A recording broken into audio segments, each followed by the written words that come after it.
Hello, it's Rob at Small Urban Garden UK. I've been away for a few weeks, travelling around. I've been on a bit of holiday and I've been visiting the family. So I've had to leave the garden. My partner's been here to water it if necessary, but in fact we've had such terrible weather in terms of rain that that's really not been a problem and everything's survived fine in terms of water. However, we probably have had a few problems with lack of sun and too much water. So I've noticed that some of the plants, even the buddleia, got some yellow leaves, which I think is from a general lack of light and maybe from too much water in the soil and the pots. But I'm back. We're going to look at what's been successful and what's not been so successful. But today we're going to look at my tomatoes, which I really am quite pleased with. I've got two plants. I've got one on the back here and one on the front.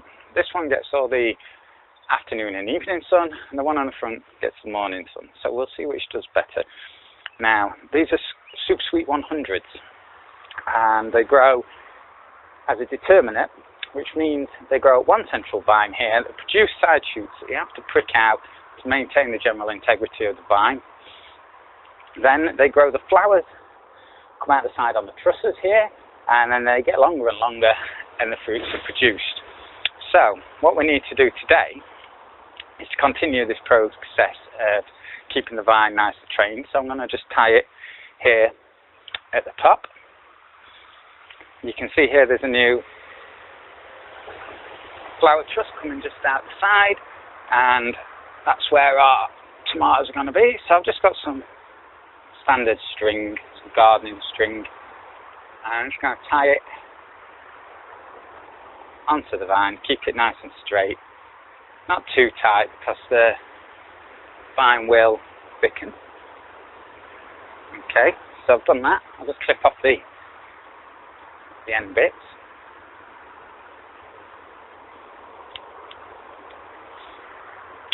And as I say, this is a determinate one, so it grows up a central vine, producing its trusses off the main vine, and that's where your fruits come from. If you have an indeterminate, a bush type tomato, it'll grow as a bush, lots of shoots everywhere.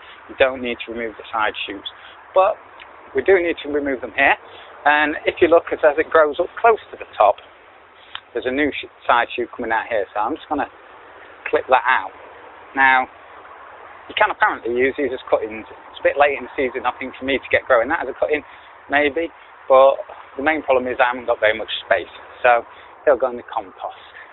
Now, in previous years, I've had problems with my tomatoes splitting, and the main reason for this happening is to do with drying out and then having lots of moisture coming into your soil. So the tomatoes get dry, they lose a little bit of water, they probably get sweeter, the fruits, but then as it rains, it all rushes into the roots.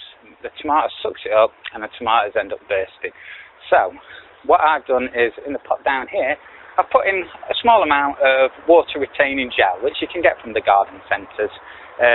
And then the plan for that is that when it does rain or get really dry, we try and level off the level of moisture variation that's in the pot so it doesn't get too dry or too wet and then cause a splitting. I've never tried it before.